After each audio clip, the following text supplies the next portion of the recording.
special guest. You know him from his motorcycle days on Sons of Anarchy, and now he's riding into theaters as King Arthur. Give it up for Charlie Hunnam. Welcome. Thank you for having me. And this movie goes way back for you. King Arthur was one of your favorites.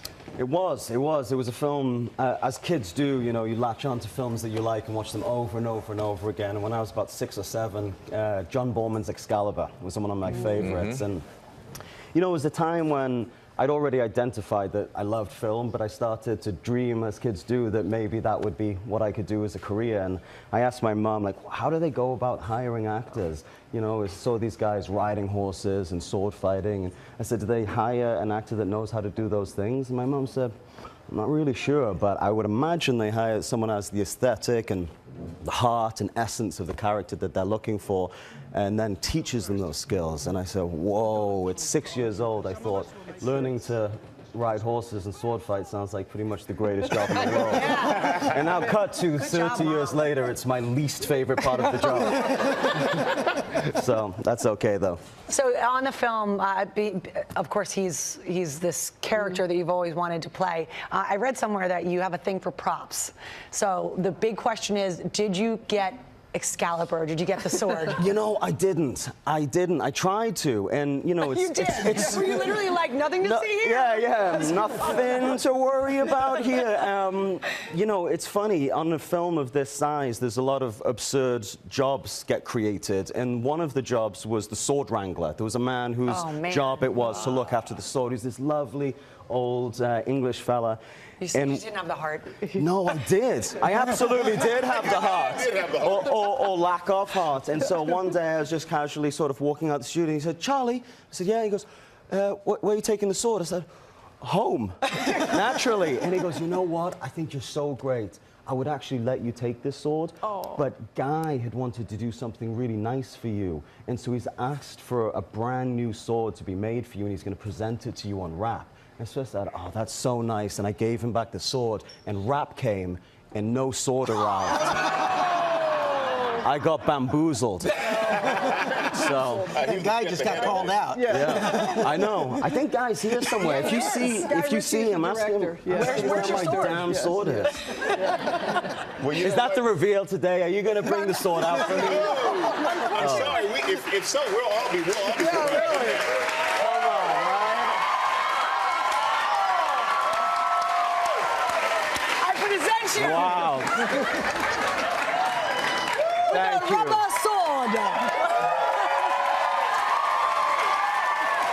I mean, I gotta say, this is nice. It's not quite what I was hoping for. I'm not sure if I needed to defend myself how well this would work. But well, you know what? I appreciate the effort. We're going to take a look at a clip of you defending yourself here in King Arthur. Here's Charlie Hunnam. Boys, both hands.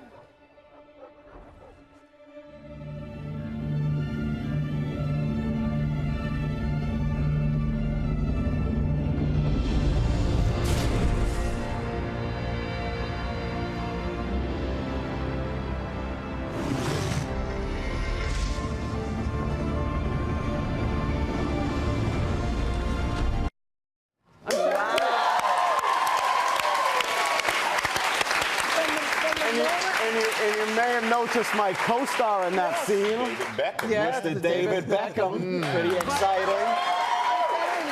I have been singing your praises since you stepped off the elevator. Can't imagine anyone but you playing this role. And Guy Ritchie had to be a little talked into it a bit about you. Yeah, he did. You know, it's funny.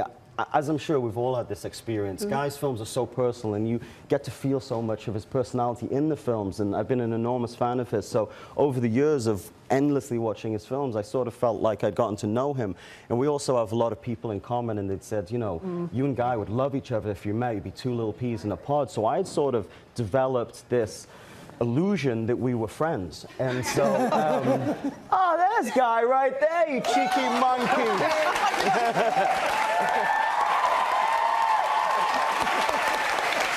Don't worry, guys. I got my own sword now. Don't need yours. Nothing to see here, Charlie. Nothing to see here.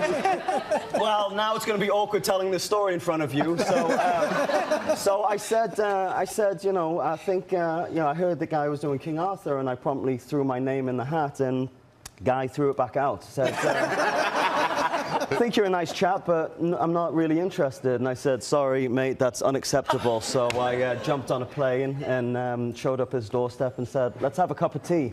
And then by the end of that cup of tea, we'd, you know, I think he decided he quite liked me, so he let me audition, and then I finally got the job. So it was a happy tale in the end. What was it about? Thank you. So what was it about it in the end about Charlie? You're going to have to repeat that. I'm a long way away. What was it about Charlie that helped him get the role? How did he convince you? It was enthusiasm. Charlie would not take no for an answer.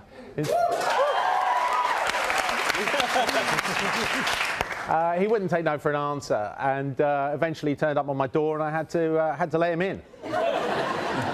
It's funny, I think the moment, I was very, very skinny at the time, and obviously playing this role requires a bit of a robust physicality, and Guy questioned me about my ability to do this because he hadn't really seen any of my work, and seen that in other movies I'd been quite formidable. So many times this idea of the physicality came up, and halfway through the audition I said, you know what, Guy, if you're that concerned about it, because you know these things are sometimes quite awkward, there's a lot of other actors also there auditioning, and I saw these guys creeping about the hallways of the hotel. I'm getting yelled at. We're going to come back and see your training videos. We'll be right back. Okay.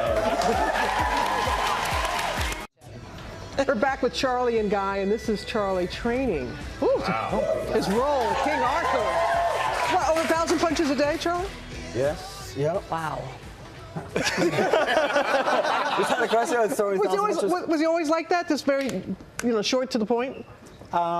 Yes, is the answer to that. Now, Charlie, he was the man for the job, but unfortunately, when someone said to me, Charlie Hunnam, I had a completely different actor in mind. And that was the reason I was so apprehensive about meeting Charlie Hunnam.